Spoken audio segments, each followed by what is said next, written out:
Hello friends, എല്ലാ കൂട്ടുകാർക്കും മൗനരാഗം സീരിയലിന്റെ ഇനി വരാൻ പോകുന്ന നല്ല അടിപൊളി പ്രൊമോ റിവ്യൂലേക്ക് തന്നെ സ്വാഗതം കേട്ടോ. ചാനൽ ആദ്യമായിട്ട് കാണുന്നുണ്ടെങ്കിൽ ഒന്ന് സബ്സ്ക്രൈബ് ചെയ്ത് ലൈക്ക് ചെയ്ത് സപ്പോർട്ട് ചെയ്യണേ. അങ്ങനെ നമ്മുടെ കല്യാണിന് ഒരു അവസരം തരാൻ വേണ്ടി രാഹുൽ സരുവിനോട് പറയാണ്, അവൾ ഒറ്റക്ക് സൈറ്റിലേക്കൊക്കെ പോവാലോ, ആ സമയത്ത് മോൾ എന്നെ വിളിക്ക്, ഞാൻ അവിടെ വന്ന് കല്യാണിയുടെ കാലനായിക്കോളാം എന്ന് പറയാണ്. അച്ഛാ, ആ ഒരു നിമിഷത്തിന് വേണ്ടി ഞാൻ കാത്തിരിക്കുകയാണ് അച്ഛാ. ഇപ്പോ കിരണിന് എന്നോട് എന്തൊരു സ്നേഹമാണെന്ന് അറിയാവോ. കൺമണി മോളോടാണെങ്കിലും കല്ലുമോളോട് പോലെ തന്നെ അവന്റെ സ്നേഹം. രണ്ടുപേരും രണ്ടല്ല ഒന്നാണെന്ന് അവൻ പറയണത്. മോളെ, ഈ സമയം തന്നെ വേണം മുതലെടുക്കാനായിട്ട്. ആ കല്യാണിനെ അവന്റെ ജീവിതത്തിൽ നിന്ന് എടുത്തു മാറ്റണം. കുറച്ചു നാൾ അവൻ വിഷമിച്ച് കരഞ്ഞ് നടക്കുമായിരിക്കും വിഷമത്തില്, പക്ഷെ എത്ര നാൾ അവൻ വിഷമിച്ച് നടക്കും? ഒരു കുഞ്ഞിനെ അതിന്റെ അമ്മ നോക്കണ പോലെ ആവോ അച്ഛൻ നോക്കുമ്പോ? അതുകൊണ്ട് തന്നെ കല്ലുമോന്റെ ഒരു നല്ലൊരു ഭാവിക്ക് വേണ്ടിട്ട് കിരണിനോട് വീണ്ടും കല്യാണം കഴിക്കാൻ വേണ്ടി രൂപയും ചന്ദ്രസേനും പറയും. ഞാനേ ഇന്ന് രൂപയുടെയും ചന്ദ്രസേന്റെ അടുത്തേക്ക് പോയപ്പോഴേ അവര് നിന്നെ കുറിച്ച് വളരെ നല്ല അഭിപ്രായമാണ് പറഞ്ഞത്. അതിൽ നിന്ന് എനിക്കൊരു കാര്യം മനസ്സിലായി, കല്യാണി എങ്ങാനും മരിച്ചു പോവാണെങ്കിൽ നിന്നെ അവര് രണ്ട് കൈ നീട്ടി സ്വീകരിക്കും മോളെ എന്ന് പറയാണ്. എനിക്കും അതിൽ വിശ്വാസം ഉണ്ട് ചാ. പക്ഷേ കല്യാണി നമ്മൾ എത്ര പ്രാവശ്യം ഇല്ലാതാക്കാൻ നോക്കിയതാണ്. ഇല്ലാതാക്കാൻ നോക്കും തോറും അവള് വീണ്ടും വീണ്ടും 10 മടങ്ങ് ശക്തിയോടെ തിരിച്ചു വരുമല്ലേ മോളെ. അതൊക്കെ പണ്ടത്തെ കാര്യമല്ലേ, പക്ഷെ ഇപ്പൊ അതിലൊക്കെ മാറ്റം സംഭവിച്ചെന്നാ എനിക്ക് തോന്നണത്. എന്തായാലും അവളെ കൊന്നിട്ട് ഞാനിനി പരോള് കഴിഞ്ഞ് തിരിച്ചു പോവുള്ളൂ മോളെ.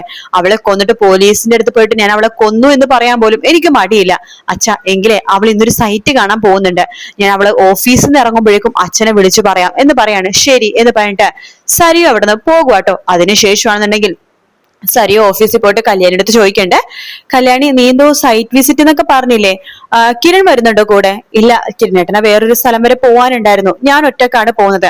അയ്യോ കല്യാണി, ഒറ്റക്കൊന്നും പോവല്ലേ, ആ ബഗാസ്റ്ററിന് വിളിക്കുന്ന ആള് പരോളിൽ ഇറങ്ങിയ കാര്യം അറിയാലോ. നിന്നെ കിരണിനെയൊക്കെ ഇനി അയാള് ടാർഗറ്റ് ചെയ്യും, അതുകൊണ്ട് എനിക്ക് ടെൻഷനാണ്.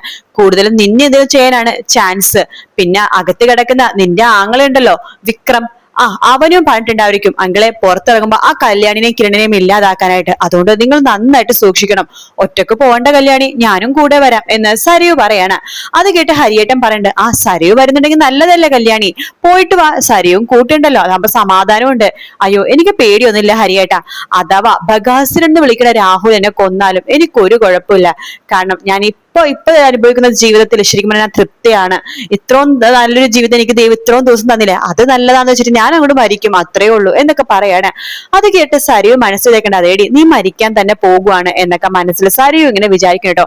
എന്നിട്ട് സരിയു വെറുതെ അഭിനയിക്കാണ്. ദേ നോക്ക്, ഞാനും കൂടി വരാൻ കല്യാണി, ചിലപ്പോ അയാൾ എന്തിനും നിന്നെ ചെയ്താലോ. എന്നൊന്നും ചെയ്യില്ല സരിയു, നിന്റെ ഈ സ്നേഹം തന്നെ വളരെ വലുതാണ്, ഞാൻ പോയിട്ട് വരാം എന്ന് പറഞ്ഞിട്ട് കല്യാണി അവിടെ നിന്ന് ഇറങ്ങാണ്.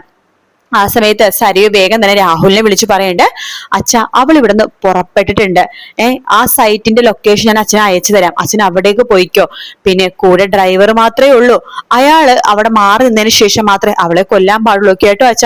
അതൊക്കെ ഞാൻ നോക്കിക്കോളാം മോളെ, നീ ഒന്നുകൊണ്ട് പേടിക്കണ്ട എന്ന് പറയണം. അങ്ങനെ നമ്മുടെ കല്യാണി ആ ഒരു സൈറ്റിലേക്ക് പോവാണ്. പക്ഷെ കല്യാണി എത്ര മുമ്പ് തന്നെ രാഹുൽ അവിടെ എത്തുന്നുണ്ട്. അവിടെ ഒളിച്ചും പാത്തും അകത്ത് കയറിയിരിക്കുകയാണ്. കല്യാണി ഡ്രൈവർ മാത്രമേ അവിടെ ഉള്ളൂ കേട്ടോ. ഡ്രൈവറോട് വണ്ടി പാർക്ക് ചെയ്തിട്ട് അവിടെ നിന്നോളാൻ വേണ്ടി പറയാണ്. കല്യാണി ജസ്റ്റ് സൈറ്റൊക്കെ നോക്കിയിട്ട് വരാതെ പറഞ്ഞിട്ട് 5 മിനിറ്റ് പറഞ്ഞിട്ട് അകത്തേക്ക് കയറി പോവാട്ടോ. അങ്ങനെ കല്യാണി അകത്തേക്ക് കയറി പോകുമ്പോഴേക്കും കല്യാണി ഇങ്ങനെ ഓരോന്നൊക്കെ നോക്കുന്നുണ്ട്. അപ്പൊ അവിടെയൊന്നും രാഹുൽ ഇല്ല, രാഹുൽ അങ്ങേ അറ്റത്താണ് നിൽക്കുന്നത്. കല്യാണി ഓരോരോ ഇങ്ങനെ നോക്കി അങ്ങനെ ആ സമയത്ത് അവിടെ പണിക്കാരും കാര്യങ്ങളും ഒന്നും തന്നെ ഇല്ല. പണിക്കാരില്ലാത്ത ദിവസം തന്നെയാണ് കല്യാണി സൈറ്റ് നോക്കാൻ വേണ്ടി പോണത്. അങ്ങനെ അകത്ത് കയറി ഒരു സ്ഥലത്ത് എത്തുമ്പോഴേക്കും കല്യാണിനെ പുറകേന്ന് വായ പൊത്തിപ്പിടിക്കാണ് ഈ രാഹുൽ കേട്ടോ. കാരണം ഡ്രൈവർ കേട്ടിന്, അയാള് കേട്ട് അത് കണ്ട് പ്രശ്നമൊക്കെ കല്യാണിനെ രക്ഷപ്പെടുത്തണ്ടെന്ന് വിചാരിച്ചിട്ട്. അപ്പൊ കല്യാണി ഇങ്ങനെ പിടിച്ചു മാറ്റാൻ നോക്കുന്നുണ്ടെങ്കിലും പറ്റുന്നില്ല, അത്ര ബലമാണല്ലോ രാഹുലിന്. പക്ഷെ കല്യാണിക്ക് എങ്ങനെയൊക്കെയോ പെട്ടെന്ന് ഒരു തള്ളു തള്ളാൻ പറ്റുന്നുണ്ട് രാഹുലിന്. അപ്പൊ ആ തള്ളു തള്ളുമ്പോഴേക്കും രാഹുൽ പെട്ടെന്ന് അങ്ങോട്ടേക്ക് മറിഞ്ഞു വീഴാണ്. അപ്പോഴാണ് കല്യാണി പുറകു തിരിഞ്ഞ് നോക്കുമ്പോൾ രാഹുലാണെന്ന് മനസ്സിലാവുന്നത്. നിങ്ങളോ എന്ന് പറഞ്ഞിട്ട് കല്യാണിക്ക് മനസ്സിലായി അവിടെ നിന്നാൽ ശരിയാവില്ല, ഓടി രക്ഷപ്പെടാന്ന് കല്യാണിക്ക് മനസ്സിലായി.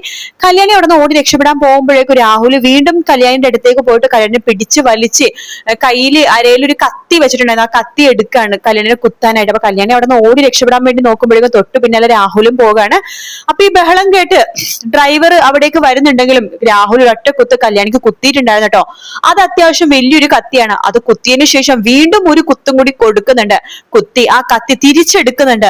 അപ്പൊ അങ്ങനെ തിരിച്ചെടുക്കുമ്പോഴേക്കും കല്യാണിയുടെ കരളിലൊക്കെ മുറിവ് സംഭവിക്കുകയാണ്. അങ്ങനെ കല്യാണി അവിടെ പെടഞ്ഞു വീഴാണ്, ചോര എല്ലാം വാർന്ന് പെടഞ്ഞു വീഴാണ്. അപ്പോഴേക്കും രാഹുൽ അവിടെ രക്ഷപ്പെട്ടു പോകുന്നുണ്ട്. ഡ്രൈവർ ആണെങ്കിൽ കല്യാണിനെ എടുത്തോണ്ട് അപ്പൊ തന്നെ ഹോസ്പിറ്റലിലേക്ക് പോവാണ്, കിരണിനെ വിവരം അറിയിക്കുന്നുണ്ട്. അങ്ങനെ നമ്മുടെ രാഹുലാണെന്നുണ്ടെങ്കിൽ രാഹുൽ അടുത്തുനിന്ന് കല്യാണി എങ്ങനെയൊക്കെ തട്ടി മാറ്റി രക്ഷപ്പെടാൻ പോണ സമയത്ത് ആ കത്തി കൊണ്ടിട്ട് കല്യാണി അവിടുന്ന് പെടഞ്ഞ് കരയാണ്. രാഹുൽ ആ സമയത്ത് രക്ഷപ്പെട്ട് പോകുന്നുണ്ടല്ലോ.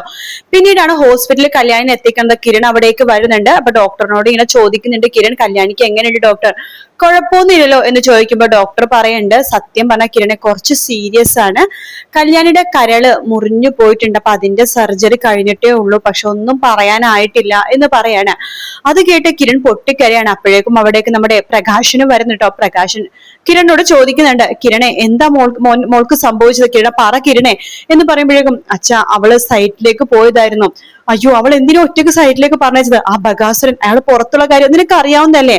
അച്ഛാ എനിക്കറിയായിരുന്നു അവള് സൈറ്റിലേക്ക് പോകുന്ന കാര്യം എന്നോട് പറഞ്ഞെങ്കിലും അവള് പോവാണെന്ന് എന്നോട് പറഞ്ഞില്ലായിരുന്നു. അതിനുശേഷം ഇപ്പൊ രാഹുലാണെന്ന് തോന്നുന്നു അച്ഛാ, ആരാണെന്ന് എനിക്ക് കറക്റ്റ് ആയിട്ട് അറിയില്ല, കല്യാണിനെ ഉപദ്രവിക്കാൻ വേണ്ടി ശ്രമിച്ചു, അവളുടെ കരള് മുറിഞ്ഞു പോയിട്ടുണ്ട്. ഈശ്വര, ദീപയുടെ അവസ്ഥ അതേ അവസ്ഥ തന്നെയാണല്ലോ കല്യാണി മോൾക്ക് സംഭവിക്കാൻ പോണത് എന്നാലോചിച്ചിട്ട് പ്രകാശനും ആകെ വിഷമമാണ്. പ്രകാശം പണ്ട് എനിക്ക് എന്റെ മോളെ കാണണം, ഞാൻ വിളിച്ച എന്റെ മോൾ എഴുന്നേറ്റ് വരും, എനിക്ക് ഉറപ്പുണ്ട്, എനിക്ക് എന്റെ മോളെ കാണുന്നത് ഭയങ്കര പ്രശ്നം ഉണ്ടാക്കാണ് പ്രകാശൻ കേട്ടോ. ആ സമയത്ത് കിരൺ പറയണ്ട, അച്ഛാ ആരെ അകത്ത് കടത്തി വിടില്ല എന്ന് പറയുമ്പോ പ്രകാശൻ പറയണ്ടില്ല, എനിക്ക് കടന്നു പോകണം, എനിക്ക് എന്റെ മോളെ കാണണം എന്ന് പറഞ്ഞിട്ട് പ്രകാശൻ അകത്തേക്ക് കയറാണ്. കല്യാണിന്റെ സർജറി കഴിഞ്ഞിട്ട് കല്യാണി അങ്ങനെ കിടക്കുമായിരിക്കും കേട്ടോ. പ്രകാശൻ കല്യാണിന്റെ അടുത്ത് പോയിട്ട് മോളെ മോളെ എന്ന് പറഞ്ഞ് വിളിക്കുമ്പോ കല്യാണി കണ്ണു തുറക്കുന്നില്ല. പ്രകാശൻ പൊട്ടിക്കരയാണ്. പ്രകാശന് ഒരു കാര്യം മനസ്സിലായി, ഇതിനെല്ലാം പിന്നിൽ രാഹുലാണെന്ന്. അതുകൊണ്ട് തന്നെ തന്റെ മോൾക്ക് എന്തെങ്കിലും സംഭവിച്ചാൽ പിന്നെ താനെന്തിനാ ജീവനോട് ഇരിക്കുന്നത്, എന്തായാലും തന്റെ ജീവിതം അപ്പ അവസാനിക്കും, കല്യാണി മരിക്കുകയാണെങ്കിൽ താനും മരിക്കും എന്ന് പ്രകാശൻ തീരുമാനിക്കുകയാണ്. അതുകൊണ്ട് തന്നെ പ്രകാശൻ എന്താ ചോദിച്ചാൽ, താൻ മരിക്കുന്ന മുമ്പ് കല്യാണിനെ ഈ അവസ്ഥയിലാക്കിയത് രാഹുലാണല്ലോ, അവൻ ഇങ്ങനെ കല്യാണിനെ ഉപദ്രവിച്ചിട്ടുണ്ടെങ്കിൽ അതിന് ഒരേ ഒരു ലക്ഷ്യമുള്ളൂ, സരയു. അതെ, സരയുവിനെ കിരണിനെ കിട്ടാൻ വേണ്ടിയിട്ടായിരിക്കും അവൻ ഈ നാറിയ കളി കളിച്ചത്. അങ്ങനെ അവന്റെ മോളും അവനും സുഖത്തോടെ ജീവിക്കേണ്ട. എനിക്ക് അപ്പോഴേ സംശയം ഉണ്ടായിരുന്നു സരയു കാണിക്കുന്നതൊക്കെ ഒരു കപടമായിട്ടുള്ള മുഖമാണെന്ന്. അതുകൊണ്ട് തന്നെ അവൻ ജീവിച്ചിരിക്കുന്നത് തന്നെ അവളെ സന്തോഷിപ്പിക്കാൻ വേണ്ടിട്ടല്ലേ, സരയു സന്തോഷത്തോടെ ഇരിക്കാൻ വേണ്ടിട്ടല്ലേ രാഹുൽ ഇരുന്ന് കാണിച്ചു കൂട്ടുന്നത്. അപ്പൊ സരയു ഇല്ലാതായാലോ രാഹുലിന് അതോടെ തൃപ്തിയാവല്ലോ. തന്റെ മോള് മരിച്ചിട്ട് സരയു മാത്രം സുഖത്തോടെ ജീവിക്കണ്ട, സരയും രാഹുലും സുഖമായിട്ട് ജീവിക്കണ്ട എന്ന് പ്രകാശം വിചാരിക്കുകയാണ്. കല്യാണിട്ട് പറഞ്ഞു, മോളെ നിന്നെ ഈ അവസ്ഥയിലാക്കി അവരത്തെ പ്രതികാരം വീട്ടെ ഞാൻ അടങ്ങിയിരിക്കുള്ളൂ, അഥവാ എന്റെ മോള് എന്നെ വിട്ടു പോരെന്ന് എനിക്ക് ഉറപ്പുണ്ട്, അഥവാ എന്നെ വിട്ടു പോവാണെങ്കിൽ അന്ന് ആ സെക്കൻഡ് അച്ഛനും മരിച്ചിരിക്കും, പക്ഷെ മരിക്കുന്നതിന് മുമ്പ് എന്റെ മോളെ ഈ അവസ്ഥയിലാക്കിയവരെ ഞാൻ ഇല്ലാതാക്കിയിരിക്കും എന്ന് പറഞ്ഞിട്ട് പ്രകാശം നേരെ പോവാട്ടോ രാഹുലിനെ കണ്ടുപിടിച്ച് തീർക്കാനായിട്ട്. രാഹുലിനെ മാത്രമല്ല സരയുവിനെയും ഇല്ലാതാക്കാനായിട്ട്. കാരണം പ്രകാശിന് നന്നായിട്ട് അറിയാം ഈ സരയു കാണിക്കുന്നതൊക്കെ നാടകമാണ്, എല്ലാമാണെന്ന്. കാരണം സരയു മാറി എന്ന് പറഞ്ഞപ്പോഴും പ്രകാശിന് അത്ര വലിയ വിശ്വാസവും കാര്യങ്ങളൊന്നും ഉണ്ടായില്ല. പ്രകാശിന് മാത്രമല്ല അമ്മുമ്മക്കും അതെ. അതുകൊണ്ടിട്ടാണല്ലോ കാർത്തികയുടെ വിവാഹം ഉറപ്പിച്ച സമയത്ത് നമ്മുടെ സരയും അതുപോലെ തന്നെ ഷാരിയും കൂടി വന്നപ്പോഴേക്കും അമ്മുമ്മ ആ രീതിയിൽ വർത്തമാനം പറഞ്ഞത്. അത് തന്നെയാണ് ഇനി സംഭവിക്കാൻ പറഞ്ഞത്. അമ്മുമ്മയും പ്രകാശിനും കൂടി ഇതിന് കല്യാണിക്ക് കൊടുത്തതിന് തിരിച്ചടിയായിട്ട് സരയുവിനും രാഹുലിനേക്കും ഇനി കൊടുക്കാൻ പോണത്. എന്തായാലും കാത്തിരുന്ന് കാണാം. വീഡിയോ ഇഷ്ടപ്പെട്ടാൽ ലൈക്ക് ചെയ്യുക, സബ്സ്ക്രൈബ് ചെയ്യുക, കമന്റ് ചെയ്യുക. മറ്റൊരു വീട്ടിൽ കാണാം friends. Take care, bye bye.